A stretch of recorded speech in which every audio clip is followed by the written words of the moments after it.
در احادیث صحیحه اومده است، بخاری روایت میکند که بار عمر رضی الله عنه در نزد ابوبکر صدیق سخنی را گفت که صدیق قهرش کرد، با خشم و غضب گپ عمر را رد کرد و حضرت عمر ملول شد، رنجید. وقتی که صدیق اکبر از او عذرخواهی کرد دیگه عذرش نپذیرفت، رفت خونش.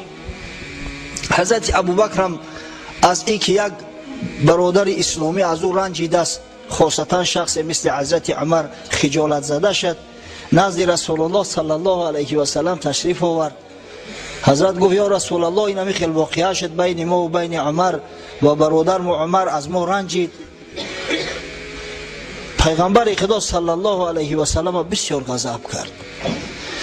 عمر فاروق اندک نشست در خانه، وقتی که غضبش فرو نشست بعد به خود آمد که آخی او مردک از من عذرخواهی کرد، یک شخصی که یاری غاری پیغمبر است، افضلی اصحاب بزرگواری پیغمبر صلی الله علیه و سلم است، این چه کاری خامی بود که من کردم؟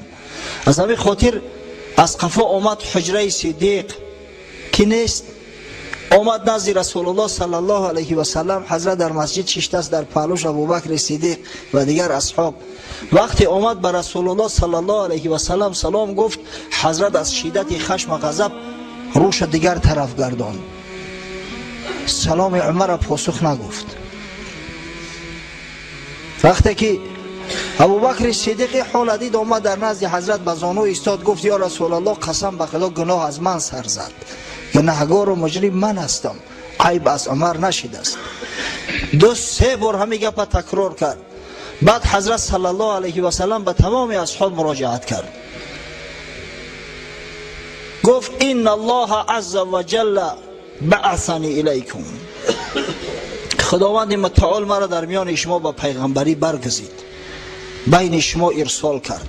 فقلتم کذبت، اما شما گفته دروغ گفتی، تو دروغ میگوی، تو پیغمبر خدا نیستی. و قال ابوبکر صدق، فقط همین ابوبکر جوان مرد بود که گفت این راست میگه. شخصی که در گپ دنیا دروغ نمیگه آیا میتونه که سخن از خدا بر دروغ بگه؟ صدق. و واصانی بنفسه و ماله، مرا در جان خودش، در اهل بیت خودش، در مال و ثروت شریک کرد، تمام مال و ثروت در راه شریعت غرای محمدی صرف کرد. امروز شما گفت همه دوستی مرا خفه میکنه، با دوستی من قهر میشه. بعد از اما میگه دیگه هیچ کس جرأت نمیکرد که از حضرت ابوبکر صدیق خفه شود یا یگان سخن ناجا نسبت صدیق اکبر گوید. مرتبه و منزلت ابوبکر رضی الله عنه ببینه که چقدر بلند است. گفتم این یگانه شخصی هست در طول تاریخ بشر از زمان آدم تا به خاتم، یگانه شخصی هست که یک پیغمبری بزرگ از قفاش نماز خونده است. پیغمبرها از قفای عوام الناس، از قفای مردم نماز نمیخونند، هر چند اولیای باشند.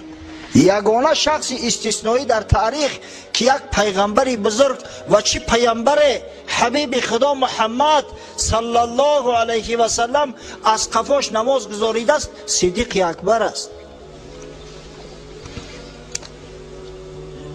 و عمر فاروق شخص دیگه که پیغمبر صلی الله علیه و سلم تاکید کرد امت خیش رو که اقتدا کنید به این دو بزرگ مرد. امروز در حق حضرت عمر فاروق دشمنان اسلام چه تهمت‌های میزنند، چه سخن‌های ناجای میگویند. در روایت اومده است، بخاری و مسلم روایت میکنند، از حضرت عبدالله ابن عباس رضی الله عنه، حضرت میگوید جنازه عمر آوردن، در پیش ماندن، بسیار محزون بدیم، همه اصحاب پیغمبر صلی الله علیه و سلم میگریست، محزون بدن، بسیار اندوهگین بدم.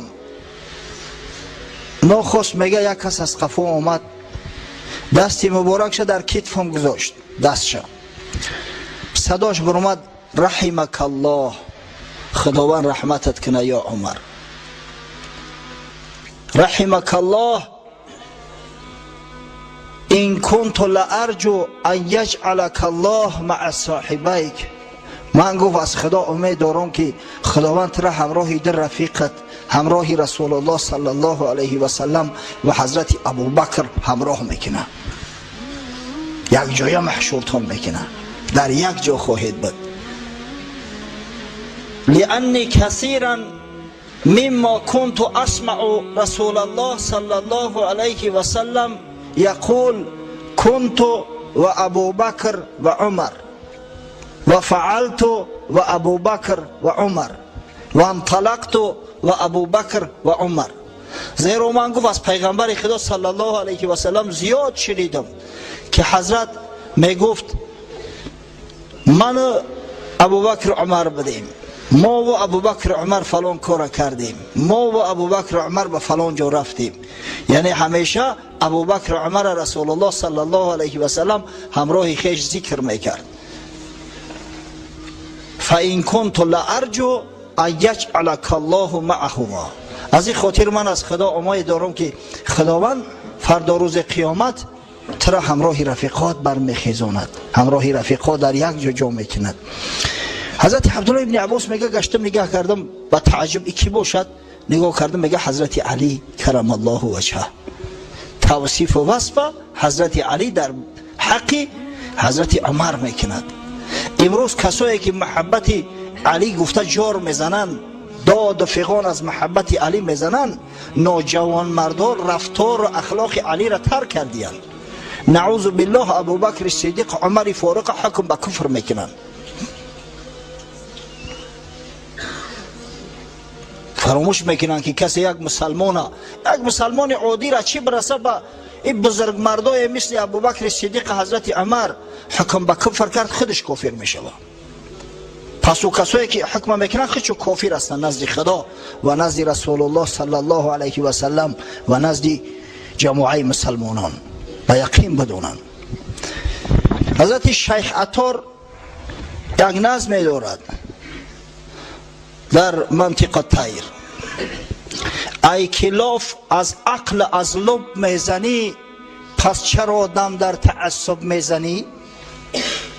ای شخصی که تو دعوا میکنی که ما با عقلیم، با دانشیم، ما فیلسوفیم، پس چرا با تعصب گپ میزنی؟ رود در گور. در خلافت میل نیست ای بخبر، میل کی آید زی ابوبکر و عمر؟ آیا خلافت اسلامی جای چرزبازی است؟ جای میل است؟ آیا در حق بزرگای مثل حضرت ابوبکر صدیق و عمر فاروق تصور کرده میشه و که اینا چرز کرده باشن، میل کرده باشن؟ میل اگر بودی بر این دو مقتدا، هر ده کردندی پسر رو پیشوا. اگر که یا رو رفیق بازی میکردن و شناس بازی میکردن، آخه هر ده هم پسرای ارشد داشتن، پسرای بزرگ جوانمرد عالم با غیرت، پسرای خشونه چرا نکردن؟ حالا شیعی ها ادعا میکنن که ابوبکر صدیق رفیقش حضرت عمر بعد خود خلیفه تعیین کرد به خاطر رفاقت. آخه اگر میل که می داشت چرا پسرش عبدالرحمن را نکرد؟ چرا پسرش عبدالله را نکرد؟ جوانای حضر با غیرت، مجاهدای راه حق. دائما صدیق مردی راه بود، فارغ از کل عازمی درگاه بود. مال و دختر کرد بر سر جان نثار، ظلم نکند این چنین کس شرم دار. در عمر گر میل بودی ذره، کی پسر کشتی به زخمی دره؟ وقتی که فاروق اعظم چرزبازی و میل بازی را میدونست، پسر خچ درشب میکرد میکشت. چند گوی مرتضی مظلوم بود، از خلافت راندن محروم بود. چی قدر دعوا و دعوای میکنه که علی مظلوم بوده، از خلافت دورش کردن. چون علی شیر حق است تاج سر، ظلم نتوان کرد با شیر ای پسر. آخه علی شیر خدا با شیر ظلم کرده میشه و قورت میکنه. ای پسر تو بینشانی از علی، عین یا و لام دانی از علی. روی تو درگور که تو علی را نمیدونی، تو اخلاق حمیده علی را نمیشناسی. ای علی بود که بالای ماتمی حضرت عمر دا آمد گفت امید دارم که خداوند را خطی دو دوستت، خطی حضرت رسول الله صلی الله علیه و سلم و یار غارش ابو بکر صدیق حشر میکنه، زیرا همیشه همراه شو بدی در این دنیا. مرتضی رو میمکم با خود قیاس، زان که در حق غرق بود آنش خود شناس، آن حق شناس. تا هیچ وقت با مرتضی به حضرت علی قیاس نکرد. خیلی تفاوت است بین تو و بین اونا. حضرت علی مؤمن بود، مسلمان کامل بود، مثل تو منافقی کافر معاب نبود. واهتدوا بهدی عمار. و پیغمبر صلی الله علیه و سلم تاکید کرد به هدایت عمار عمل کنید، به نصیحت عمار عمل کنید. عمار ابن یاسیر، ما چند پیش همین سوال بود در موضوع خلافت حضرت علی، جنگ های حضرت علی 10 جمعه گپ زدیم. 10 جمعه از جمله بیان کردیم که چی نوع حضرت عمار ابن یاسیر صحابی بزرگوار پیغمبر صلی الله علیه و سلم که پدر و مادرش در راه اسلام شهید شدیان. مادرش اولین مسلمانی هست که در راه خدا شهید شده، سمیه. پدرش یاسیر هم جام شهادت نوشید، از دست کافرها و از دست مشرکای مکه کشته شد. همه جوانمرد عمار ابن یاسیر به سین سالش نگاه نکرده از 90 بالا بود، شمشیر کشید، همراه امام حق، همراه حضرت علی در جنگ جمل، در جنگ صفین شرکت کرده است. همیشه گپی حق هم گفت. از همون خاطر حق بیانیش بود که پیغمبر خدا صلی الله علیه و سلم فرمود یا عمار تقتلک فئة باغیه. ای عمار اخیر الامر ترا یک گروه سرکش، یک گروه شورشگر میکشند. و پیشگویی پیغمبر صلی الله علیه و سلم جامعه عمل پوشید. عمار ابن یاسیر 90 ساله ماه صفر سال 37 هجری در جنگ صفین شهید شد، شهید اعلا شد. از این خاطر بود که پیغمبر صلی الله علیه و سلم تاکید کرد که به هدایت عمار عمل کنید، نصیحت عمار را در گوشات و حلقه کنید. و تمسکوا بعهد ابن مسعود، و چنگ بزنید به عهد ابن مسعود، یعنی که علم و دانش از عبدالله ابن مسعود بآموزید. حضرت عبدالله ابن مسعود صحابی بزرگ پیغمبر صلی الله علیه و سلم رو محققان فقیه امت میگویند. عبدالله ابن مسعود از شخصایی است که کثیر الفتوا بود، فتواهای زیاد میداد. جایی که عبدالله ابن مسعود اگر حضور میداشت، اگر 4 صحابی پیغمبر 4 یاری بزرگ استثناء کنیم، دیگه کسی جرأت نمیکرد که فتوا بده در نزد عبدالله ابن مسعود. حتی بار از حضرت ابو موسی اشعری یک مسئله را پرسیدند، سوال جواب گفت و بعد گفت به هر وجه برین از ابن مسعود هم سوال کنه. اومدن که ابن مسعود خلاف همو گپ گفت، اومدن گفتن که یا ابو موسی، عبدالله ابن مسعود دیگر فتوا داد، گفت لا تسألونی مادام هذا الحبر فیکم. تا زمانی که همه عالم، حبر عالم بسیار بزرگ هم میگن، در بین شما هست، شما از من چیزی را سوال نکنید. من جرأت نمیکنم در نزد عبدالله ابن مسعود پاسخ بگم به سوالا. چرا پیغمبر صلی الله علیه و سلم گفت که چنگ بزنید به تعلیم عبدالله ابن مسعود؟ زیرا به قول صحابه های بزرگوار پیغمبر صلی الله علیه و سلم در تعلیم از همه شبیه ترین شخص، نزدیکترین شخص به رسول الله صلی الله علیه و سلم حضرت عبدالله ابن مسعود بود است. صاحب سیر رسول الله صلی الله علیه و سلم حذیفه ابن یمان، حذیفه ابن یمان صاحب سیر پیغمبر است. منافقا را یک یک میدونست. یگانه صحابیه که پیغمبر همه منافقا را در نزدش گفته است، برای همین صاحب سیرش میگفتن. منافقا را همش میدونست. ای کاش ما منافقا را میدونستیم و پیش مردم آشکار میکردیم، خیلی کار سبک میشید. حذیفه گفت ما کان رجل اشبه برسول الله صلی الله علیه و سلم هدیا و دلا و سمتا من عبدالله ابن مسعود. با پیغمبر خدا صلی الله علیه و سلم در مسئله هدایت و در مسئله دلالت به کار خیر و در مسئله در جای خاموشی خاموش ایستادن کسی شبیه تر از عبدالله ابن مسعود نبود.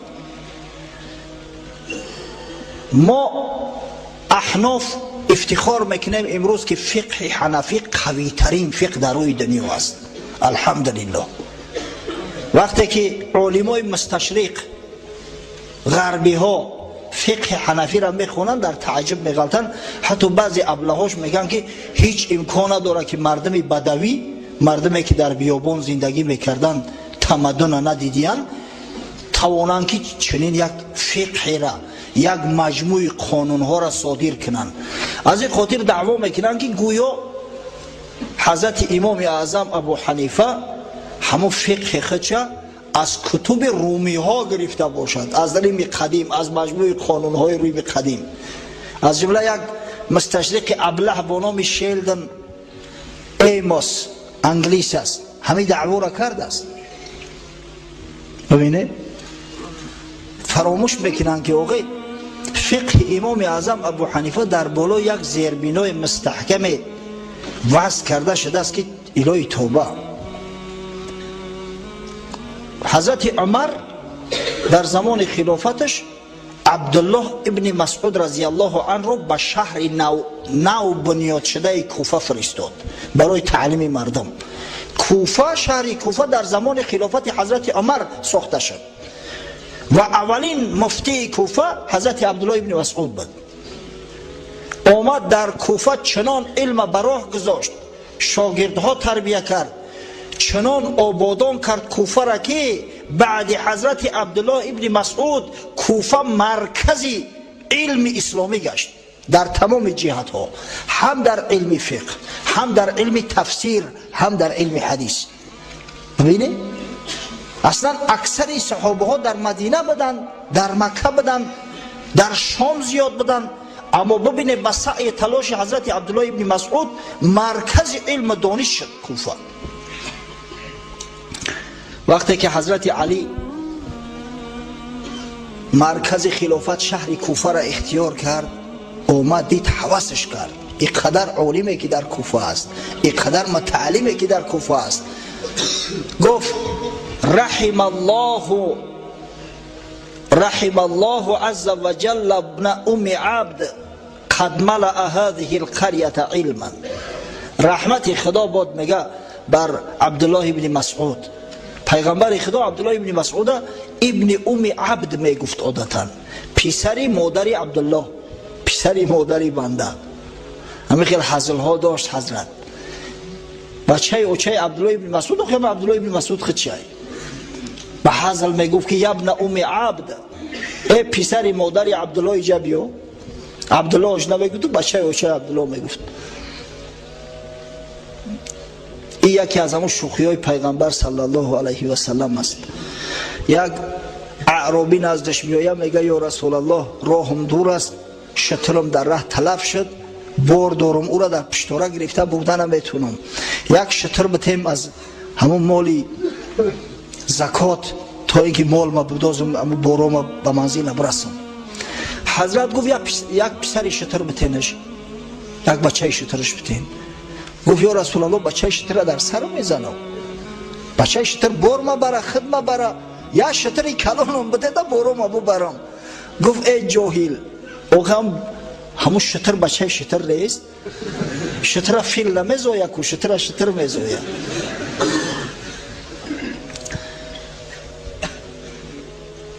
حضرت عبدالله ابن مسعود 74 شاگرد خاصه تیار کرده است. تصور کنید 74 شاگرد که همه در آینده مفتی و قاضی و علمای علوم اسلامی بودن. حتی امام زاهد کوثری، عالم بسیار بزرگ و شهیر حنفی که در عصر 20 زندگی میکرد، امام زاهد کوثری در مقدمه نسب رویا آورده است، میگه 4000 شخص در کوفه از محضر حضرت عبدالله ابن مسعود علم آموختند. ببینید از این خاطر پیغمبر گفت که چنگ به تعلیم ابن مسعود بزنه، علم از ابن مسعود بگیره.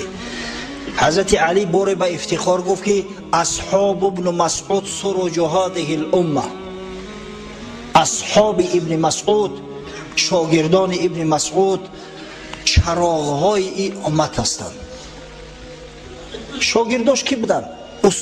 استادان امام اعظم ابو حنیفه که علم عبدالله ابن مسعود گرفتن، از جمله علقمه و اسود، از اونا ابراهیم نخعی گرفت، از او استاد امام اعظم ابو حنیفه حماد ابن ابی سلیمان و بعدا امام اعظم ابو حنیفه همون علم‌هایی را که از استادا و بزرگا گرفته بود تدوین کرده، مدون ساخت و یک فقه عالم شمولی را گرفت وضع نمود در روی عالم. پس حدیث پیامبر صلی الله علیه و سلم که اقتدا به جوان مردی بعد من، بعد صدیق، بعد فاروق، بعد من به صدیق فاروق کنید و به هدایت عمار ابن یاسر عمل نماید و علم دانش از محضر حضرت عبدالله ابن مسعود بگیرید. ببینید همه جمعه عمل پوشید. متاسفانه امروز در میان مردم مسلمان تاجیک ما که الحمدلله و المنه حنفی مذهب هستیم، پدر جد اجداد ما همه اهل سنت و الجماعه و احناف بودن، بعضی شیعه‌گراها پیدا شدیان. بسیار احتیاط کنه جوانای عزیز و نصیحت کنه. همین طایفه مردم اگر دیده نصیحت کنه که گمراه نشوند که این بدبختی بسیار بزرگ است که تاجیک شیعی گردد. با از چی شیعیایی؟ از همون شیعیایی که نعوذ بالله نسبت اصحاب بزرگوار پیغمبر صلی الله علیه و سلم بدگویی میکنن، قبح گویی میکنن. لعنت خدا بر کسی بود که صحابه های پیغمبر طعنه و ملامت میزند، لعنت میگوید. انشالله اونا به لعنت خدا گرفتار هم هستند. زیرا پیغمبر صلی الله علیه و سلم میفرماید لا تسبوا اصحابی، لا تسبوا اصحابی. دوبار تکرار کرد. حدیث امام بخاری است. صحابه های مرا دشنام ندهید، صحابه های مرا دشنام ندهید. فوالذی نفس محمد بیده لو ان احدکم انفق مثل احد ذهب ما ادرک مد احدهم او نصیفه. قسم به خدایی که جان محمد در قبضه قدرت اوست، اگر یک نفر شما به مقدار که احد طلا نفقه کنید، اجر ثوابی همون یک مشت صدقه که یک صحابی من کرده است یا نیم مشت همون را دریافته نمیتونه. این از حکم اصحاب بزرگوار پیغمبر صلی الله علیه و سلم. امروز دیگر دانا و نادان، جاهل و بیسواد و ابله همه رفتار و کردار اصحاب پیغمبر صلی الله علیه و سلم شرح توضیح میتن. به عقلهای ناقص خود کوشش میکنن که همون را توضیح بتن. فلان شده است، بسمدان شده است. با بعضی صحابه ها خاراکتریستیک میتن. خاراکتریستیک صحابه های پیغمبر صلی الله علیه و سلم خدا داده است، رسول الله صلی الله علیه و سلم داده است، اجماع اهل سنت و الجماعت داده است. دیگه احتیاج به خاراکتریستیک ما و شما ندارن. اونا پشتونا در سر تو بگیری.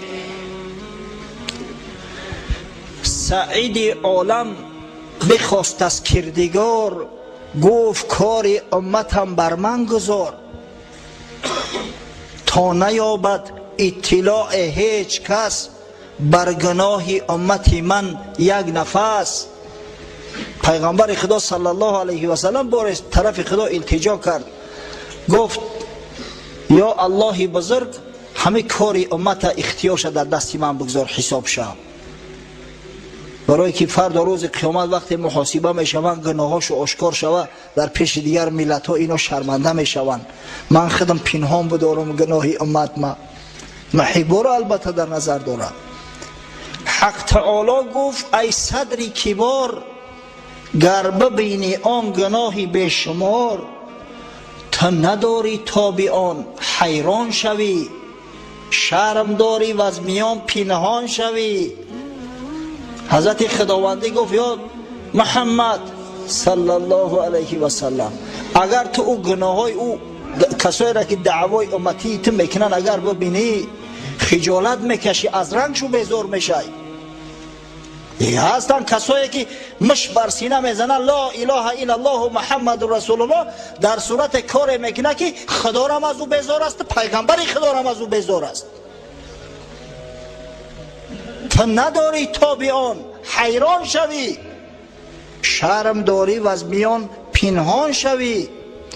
عایشه که بود همچون جان تو را، سیر شد زو دل به یک بهتان تو را. عایشه صدیقه که مثل جانت عزیز بود، دوستش می داشتی، به یک تهمت بهتان مشرکا و منافقا دلت سیر شد، بردی در خانه پدرش مانده شو تا زمانی که خدای تعالی سفیدش نکرد، تا زمانی که خدای تعالی حکمش نبرآورد، نرفتی بگیری به خانه تا بیاریش. چون بگشتی از گرامی تر کسی، پرگناه هستند در امت بسی. تو نداری تاب چندان گناه، کار امت را رها کن با اله. این کار رفتارهایی که بنام بعضی از امتی تو میکنن، تو طاقتی او را نداری.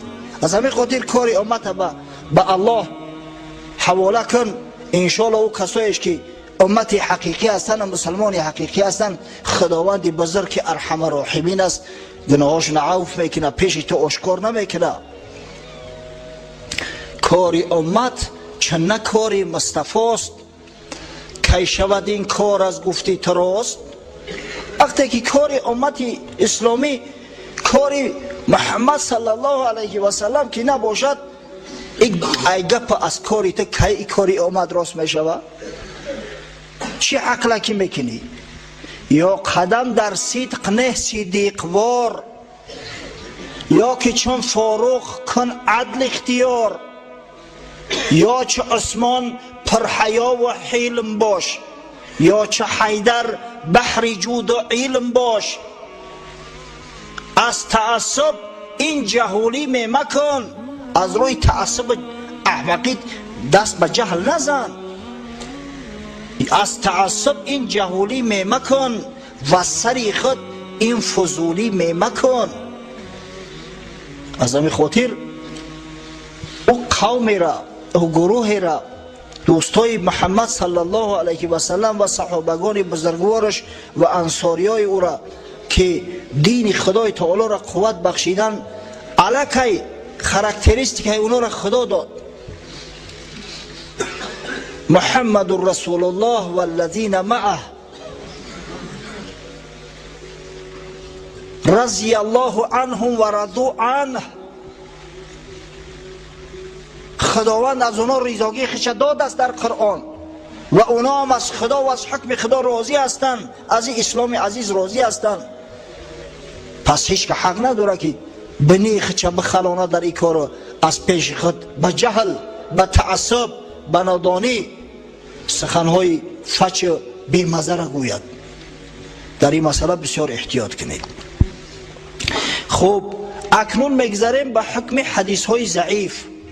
ما یک چند جمعه با شرح توضیحات، بعضا با بزلگویی ها، با قیسگویی ها، برای آن که در ذهن شما خشروتر بشیند، درباره احادیث محتج بهی صحبت کردیم که احادیث محتج بهی حدیث هایی که با اونا حجت ثابت می شود در اسلام 4 نوع هستند. حدیث صحیح لغیره، حدیث صحیح لنفسه، اول صحیح لنفسه، بعد صحیح لغیره، سوم حدیث حسن لنفسه، و چهارم حدیث صحیح لغیره.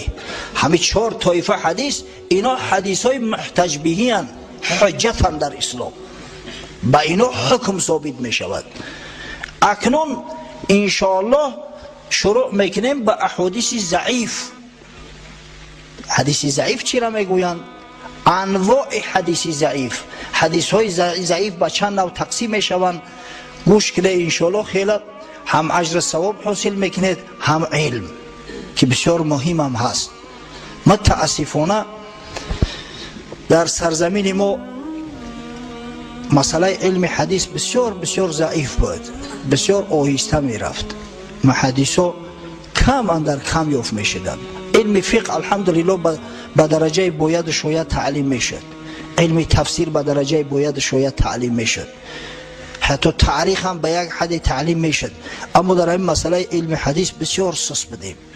بعضا یک شخصایی که بسیار مردای نامدار هستند، آوازه‌دار هستند، حدیث های ضعیف، حتی بعضا حدیث موضوع هم میگویند، میگفتند 100 بار شکر خدا که ولی خیلی کم شده است و خودشون خبر ندارن حتی که همه حدیث ضعیف است. آخه گفتنش اصلا درست نیست. چه جای آن که به این یک حکم را کوشش کنی که ثابت کنی؟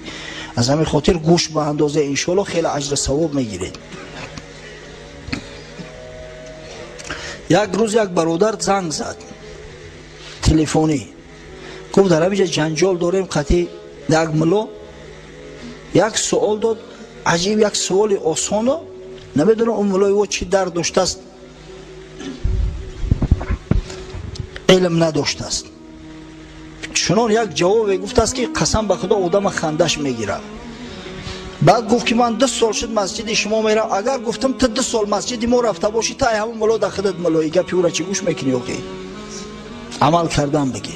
الحمدلله و المنه در این مسجد تعلیمم به طوری باید شاید میروه. کسی واقعا اگر گوش کنه انشالله فایده و منفعت حاصل میکند.